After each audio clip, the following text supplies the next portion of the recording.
Hola, bienvenidos al vídeo donde vamos a contar cómo funcionan los usuarios en Academy, aunque parte, pues a estas alturas ya posiblemente lo conoceréis o si habéis visto más vídeos, y para eso utilizaremos también un IDE as a Services, ¿de acuerdo? Un IDE como servicio, es como si fuera un Visual Studio, ¿de acuerdo? Que se llama Cloud9, que luego hemos utilizado también en muchos otros vídeos, ¿de acuerdo? Sobre todo de contenedores y de Kubernetes. Bueno, pues vamos a ello. Si nos vamos a AWS y cogemos el servicio de YAM, el problema es que no puedo hacer usuarios, ¿de acuerdo? En la nube de AWS hay unas entidades de seguridad principales, unas entidades de seguridad que se llaman usuarios, grupos, que son grupos de usuarios, roles y políticas. Y luego usuarios federados, usuarios de un directorio activo, de un SAP, por ejemplo, de un RP SAP.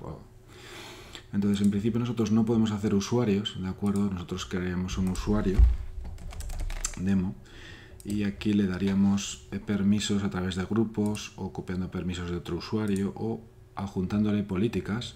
Las políticas en la nube de AWS, como en otras nubes, van con ficheros JSON de este tipo, ¿de acuerdo? De tal manera que permito a todo el mundo todo, que sería para darle permiso total a un usuario de administrador, pero si por ejemplo fuera a darle permisos de EC2 de read only solo para leer las máquinas de EC2, pues el fichero se me va complicando, ¿de acuerdo? Porque tendría que configurar todo esto. Estas son políticas creadas por AWS. Yo me podría crear mis propias políticas aquí con crear una política, ¿de acuerdo?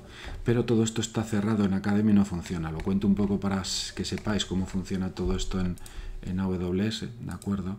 Entonces, para EC2 tendría más de 600 políticas. Por ejemplo, solo de lectura tengo un montón de permisos para filtrar granularmente lo que puede hacer, lo que no puede hacer es el usuario al que yo le voy a dar estos permisos, sobre qué recurso. En este caso le puedo poner, por ejemplo, todos los recursos.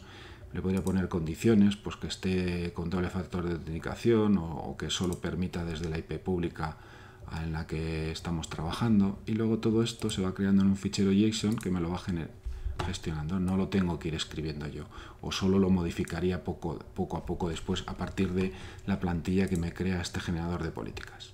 Bueno, pues todo esto está cerrado porque AWS lo que nos da es un usuario que lo tenemos aquí arriba con el usuario con el que entramos, que es el usuario con el que entramos en Academy, que permite trabajar pues con los 100 servicios aproximadamente que nos deja trabajar AWS Academy, ¿de acuerdo?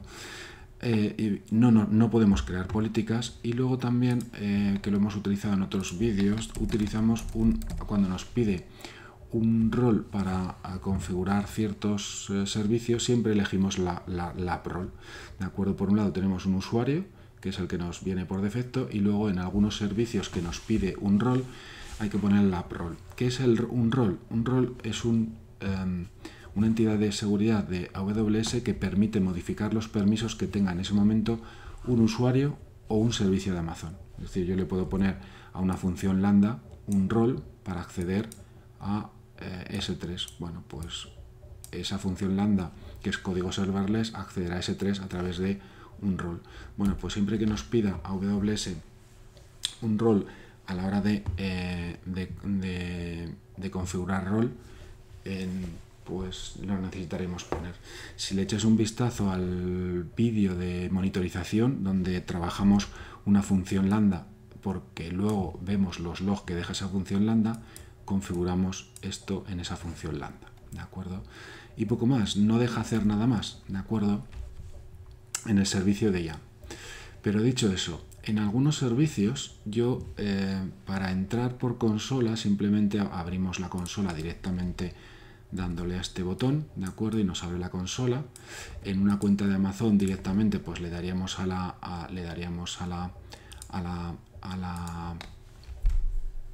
consola de bienvenida, es decir, al login de AWS, entraríamos y empezaríamos a trabajar, ¿de acuerdo? Y eso es el acceso por consola, pero sabemos que en AWS existen tres accesos, que es por consola, que es lo que estamos haciendo ahora mismo, por línea de comando y por SDK. Por SDK vuelvo a comentar que si miráis el vídeo de monitorización, que os dejo aquí el enlace aquí abajo, el vídeo de monitorización de CloudWatch, hacemos una función lambda, y en esa función lambda, que la hacemos con lenguaje Python, atacamos a un servicio de EC2. Eso sería hacerlo a través de SDK. Consola es lo que hacemos ahora, y CLI, de acuerdo, es por línea de comando. Línea de comando podría ser el Cloud Shell, de acuerdo. Cloud Shell es una máquina de Linux que nos provee Amazon directamente configurada, de acuerdo, para poder utilizar los servicios, de acuerdo. Vale, entonces directamente, si yo le digo AWS S3LS, ya tengo configurado los comandos de AWS y me dice que tengo un bucket, de acuerdo. Esto me funciona porque en esta máquina Linux, que es una máquina Linux pequeñita que me lanza Amazon directamente en un servicio que se llama Cloud Shell de 16 GB de disco duro, yo tengo lo que se llaman las AWS CLI Tools instaladas sin hacer nada, ¿de acuerdo? Si quisiera hacer este mismo comando en un Windows o en un Linux mío o en un Mac, tendría que bajarme estas herramientas que existen para los tres sistemas operativos para poder atacar a los servicios de Amazon a través de línea de comando, ¿de acuerdo? Vale, pues cuando nosotros atacamos bien por SDK o bien por línea de comando, cuando estemos dentro de AWS Academy, tenemos unas credenciales que si venimos aquí, las tenemos aquí en Details, ¿de acuerdo? Aquí en Details tenemos por un lado los certificados que me puedo bajar para poderme conectar a las máquinas Linux y Windows. Esto ya lo hemos hecho muchas veces cuando nos conectamos a una máquina Linux o Windows. Nos bajamos el .pen para poder entrar, por ejemplo, por línea de comando por SSH o con MovaXterm, ¿de acuerdo? Necesito estos ficheros, ¿de acuerdo? Normalmente utilizamos este .pen, ¿vale? Pero si voy a acceder a través de CLI o de línea de comando, a través de CLI o SDK, esto es lo que se llama acceso programático. Y para el acceso programático los usuarios tienen unas credenciales que se crean en una cuenta normal de AWS, pero que en Amazon Academy están aquí. Estas son las credenciales de acceso programático, ¿de acuerdo? Y estas credenciales son únicas cada vez que lanzamos la cuenta de Academy. Es decir, si yo cierro y acabo el laboratorio, cuando lo vuelvo a arrancar me van a cambiar, ¿de acuerdo? A veces si arrancas el laboratorio con un minuto de margen, pues te mantiene las mismas, pero si lo normal es que de un día para otro te cambien las credenciales, ¿de acuerdo? Pues vamos a ver cómo se configuran estas credenciales en una máquina de Linux o una máquina de Windows, ¿de acuerdo? Y para eso lo que vamos a hacer es aprender también un servicio que se llama Cloud9, ¿de acuerdo? Que ya hemos hecho también en otros vídeos, pero bueno, un poco por comentarlo también. Bueno, voy a crear un entorno, en este caso le voy a llamar DAO-DAM, ¿de acuerdo? Donde elijo, por ejemplo, una máquina un poquito más potente, 2 GB de RAM, 2 CPUs.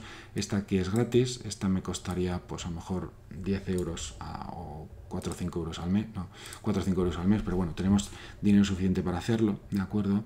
Aquí puedo elegir si quiero un Fedora, un CentOS o un Ubuntu. Vamos a elegir un Fedora. Y luego en AWS Academy esta opción no funciona y tengo que elegir esta, ¿de acuerdo? Vale, pues creamos directamente el entorno. Este entorno lo que va a hacer es crear ese Linux Fedora y en ese entorno me va a poner un ID de desarrollo as a services, ¿de acuerdo? Es parecido a un Visual Studio Code, mucho menos potente, pero que los que habéis visto los vídeos de contenedores o los que vayáis a ver los vídeos de contenedores a partir de este vídeo, lo utilizaremos mucho, ¿de acuerdo? Vale. Esta máquina DAO tiene también otra característica que solo nos da 10 GB de disco duro, ¿de acuerdo? Cuando empezamos a trabajar con esta máquina y trabajamos con muchos dockers, ¿de acuerdo? Es fácil que se nos quede corta con 10 GB, ¿de acuerdo? Entonces vamos a ver cómo se sube a 50 GB de una forma muy fácil, ¿de acuerdo? Vale, ya nos dice que está creada, la vamos a dar aquí a Open y mientras tanto nos vamos aquí a EC2, porque como nos ha creado una máquina de EC2, la máquina la vamos a ver aquí, ¿de acuerdo? Si entramos aquí y vemos que nos ha puesto una máquina con nombre súper raro, Bueno, la primera parte no es raro, la segunda, la última sí, porque lo pone un nombre aleatorio. Bueno, pues le corto el nombre a lo que es nuestra máquina y suficiente. Y vemos aquí que el almacenamiento es 10 gigas, ¿de acuerdo? Ya ha abierto el entorno, ¿de acuerdo? Y si le decimos df-h, vemos que tenemos 10 gigas, ¿de acuerdo? Entonces vamos a cerrar esto porque lo que vamos a hacer es, vamos a tocar este volumen y lo vamos a subir a 50 gigas. Con 50 gigas, que el almacenamiento es barato, tendremos suficiente. Modificaremos el volumen, subiremos a 50 gigas, ¿de acuerdo? Y ya nos quedaremos, ya podemos hacer todo lo que queramos, ¿de acuerdo? Y 50 gigas no consumen casi nada, ¿de acuerdo? Bueno, pues para que Cloud9 coja directamente los 50 gigas, lo más fácil, aunque se puede hacer de otra forma, es reiniciar la máquina. Le damos a reiniciar la máquina y en el siguiente reinicio el propio sistema Linux va a detectar los 50 gigas, no tenemos que expandir el disco con LVDIX ni con ningún otro comando de Linux, ¿de acuerdo? Lo más fácil es reiniciar la máquina. Vale, si luego esta máquina se nos quedase un poco corta de memoria de CPU en algún momento, porque vais a trabajar con grandes contenedores o lo que sea, le podríamos cambiar el tipo de máquina, ¿de acuerdo? Podríamos pasar de una small a una medium, que son 8 GB de RAM. ¿Cómo? Pues simplemente, si la máquina está parada, por ejemplo esta, le daría aquí instancia, cambiar tipo de... ¿dónde está? Que no lo veo... Ah, vale, que está ejecutándose, tengo que coger una parada, perdón. Tengo que coger esta que está parada y instancia, cambiar tipo de instancia, y en lugar de una T2 large le diría, por ejemplo, una T3 medium, y entonces me cambia, vamos a decirle una T3 large. Vale, pues bueno, es que la que tiene ya, la T2 large ya tiene 8 GB, imaginaos que la queremos bajar por pagar un poco menos, ¿de acuerdo? Entonces pasaríamos de 2 cores a un core de 8 GB a 4 GB, ¿de acuerdo? Y veis que pagaríamos la mitad por hora, ¿de acuerdo? Entonces se puede cambiar de tipo de instancia muy fácil en cualquier momento. Normalmente suele pasar al revés, a lo mejor esta máquina con T3 small, que son 4 GB de RAM, se nos queda un poco pequeña, ¿de acuerdo? En algún momento, bueno, pues podríamos cambiarla, ¿de acuerdo? Vale, vuelvo aquí a Cloud9 y desde Cloud9 vuelvo a abrir la máquina Dandao. Vale, pues abro la máquina y tendré ya los 50 GB, ¿de acuerdo? Vale, pues... Vale, si yo ahora le digo aquí df-h, pues ya tengo los 50 GB. Vale, esta máquina ¿qué tiene? Pues tiene también otra característica, que no tengo que instalar las herramientas de AWS porque ya las tiene integradas, ¿de acuerdo? Le digo AWS version, las tengo integradas. Si no, tendría que hacer, bueno, a ver si me responde. Si no, tendría que hacer un sudo dnf install y la herramienta correspondiente que fuera a instalar, sea AWS, Git, Python o lo que fuera, ¿de acuerdo? DNF porque es un Fedora, ¿de acuerdo? Tampoco tengo que instalar Git porque también me lo da instalado. Tampoco tengo que instalar Python porque me lo da instalado, ¿de acuerdo? Tampoco tengo que instalar Docker porque viene instalado, ¿de acuerdo? Tampoco tengo que instalar Node porque viene instalado, ¿de acuerdo? ¿Tengo que instalar otras herramientas como puedan ser las herramientas de Kubernetes o Docker Compose? Sí, las tendría que instalar, ¿de acuerdo? Pero os remito a los vídeos de dockerización donde instalo esas herramientas. Pero en principio todas estas herramientas no las tendré que instalar en la máquina, ya vienen predefinidas, ¿de acuerdo? Por lo tanto, podré editar ficheros de forma fácil porque los tendré aquí en la parte de la izquierda y lo tengo fácil, ¿de acuerdo? Pero si yo, por ejemplo, hago WSL3LX, la herramienta, vale, me dice que sí que lo tengo configurado, o sea, que sí que lo tengo en principio bien configurado, ¿de acuerdo? Bueno, pero por ejemplo, si yo quiero validarme en un registro de ECR, ECR es un registro de contenedores, otro servicio de Amazon, ¿de acuerdo? y si me quisiera validar contra este registro de contenidos que se llama demo, tengo aquí en view push command la forma de validarme en este registro, ¿de acuerdo? Si yo cojo este comando, me vengo aquí y pego, vale, me dice que estoy successful. Bueno, ¿por qué me está funcionando esto? Porque si nosotros venimos aquí, las credenciales, estas se guardan en este fichero, ¿de acuerdo? Entonces yo voy a coger aquí, me voy a venir aquí,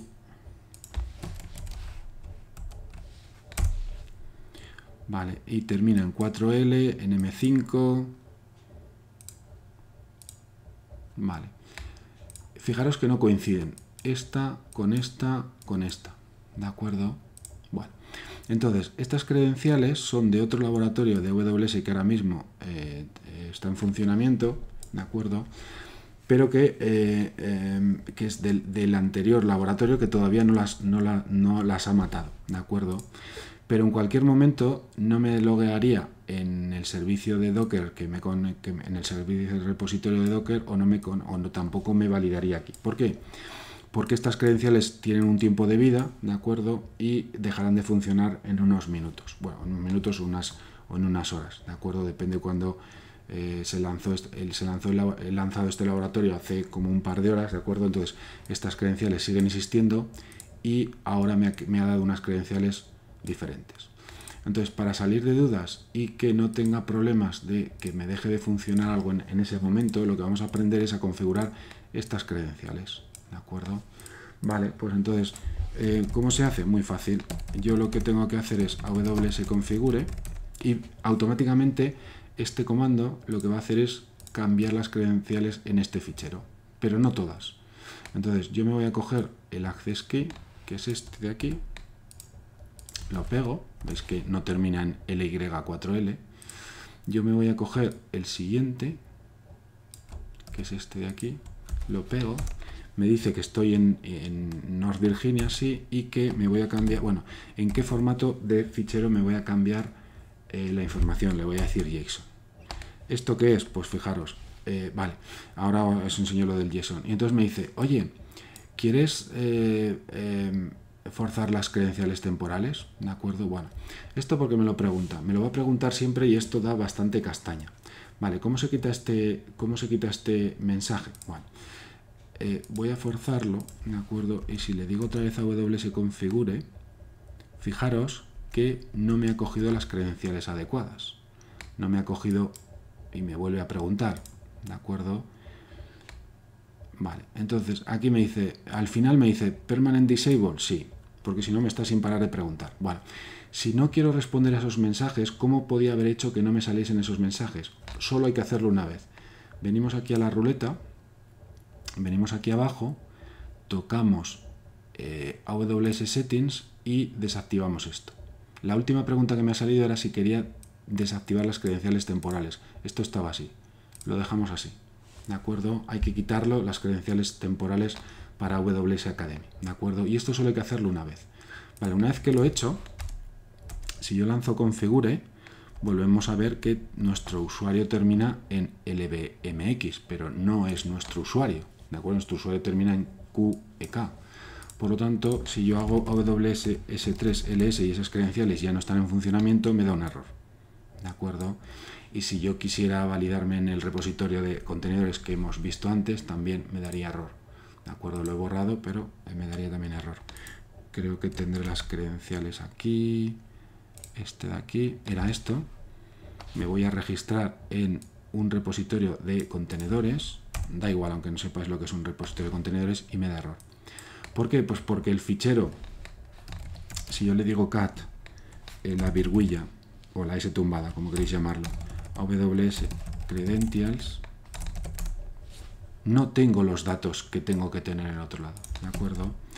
Entonces, si yo le hago un cat a Credentials y no tuviera este fichero, para crear este fichero la primera vez hago AWS configure, ¿de acuerdo? Y ya lo tengo creado. Pero, y a partir de aquí, lo único que voy a hacer es editar este fichero de Credentials y meterle todos estos datos. Por lo tanto, yo me voy a coger esto de aquí, me voy a venir aquí, voy a coger y voy a editarlo en bin, y ahora os explicaré por qué lo edito en bin, y podría ser en nano, pero con bin bajo aquí abajo y le digo dd, dd, dd, dd.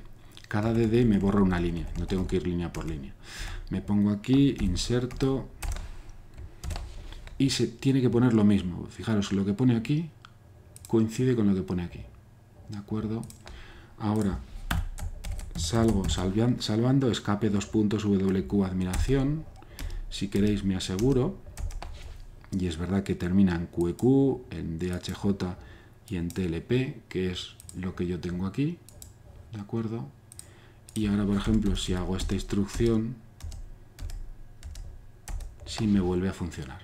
Porque ahora sí que tengo las credenciales puestas, no unas temporales que tenía antes que se iban a pasar, no, sino tengo colocadas las definitivas. Por lo tanto, vuelvo a repetir, lo primero que hay que hacer cuando se arranca la primera vez AWS Cloud9 ya con los 50 gigas de almacenamiento es venir a la ruleta, venir aquí abajo a AWS Settings y quitar las credenciales temporales. ¿De acuerdo? Vale, normalmente lo que haremos entonces es saber si existe el fichero credentials. Si aquí nos diera un error, ejecutaremos configure para que nos lo cree por primera vez, ¿de acuerdo? Y luego lo editaremos, ¿de acuerdo? Lo editaremos y pegaremos el resto de lo que nos falta, ¿de acuerdo? Lo borro. Lo estoy repitiendo otra vez todo para que lo veáis, que es un poco, bueno, esto es un poco lo que tenemos que pagar por que la cuenta es gratuita, ¿de acuerdo? Si no, en una cuenta normal de AWS, pues en principio con que tuviéramos permisos arrancando Cloud9, que tuviéramos permisos para acceder a los servicios que fuéramos a tocar, no sería necesario, ¿de acuerdo? Vale, y solo una cosa más, si yo le digo por ejemplo WSC2 describe instances, me devuelve el fichero en formato JSON, porque le he dicho en la configuración que si yo me paso información hacia AWS en algún sentido, en este caso es de AWS hacia mí, me da la información en formato de fichero JSON, ¿de acuerdo? Por eso le he contestado antes JSON a la pregunta de cuando me ha preguntado AWS, cuando le he configurado AWS configure, la última pregunta le he dicho formato JSON, ¿de acuerdo? Bueno, sin más, esta máquina se apagará a los 30 minutos o cuando se apague el laboratorio. Si no utilizamos la máquina, por defecto las apagan a los 30 minutos y si no, cuando apaguemos el laboratorio, ¿de acuerdo? Vale, pues yo creo que nada más. Hemos repasado un poco cómo funciona IAM dentro de Academy, que está muy cerrado, y hemos visto cómo se utilizan las credenciales tanto por consola, por línea de comando, por SDK, y cómo se configura el entorno Cloud9 con las credenciales que tenemos en Academy, que va a ser importante sobre todo cuando hagamos cosas de contenedores que lo vamos a necesitar, ¿de acuerdo? Tanto para subir imágenes a repositorios, con el ejemplo de ese repositorio que teníamos creado de lo que se llama Elastic Container Registry, como para otros ejercicios que se hagan de Kubernetes o de CI/CD de integración continua y despliegue continuo en la parte final de las asignaturas. Bueno, sin más, nos vemos en el siguiente vídeo. Un saludo.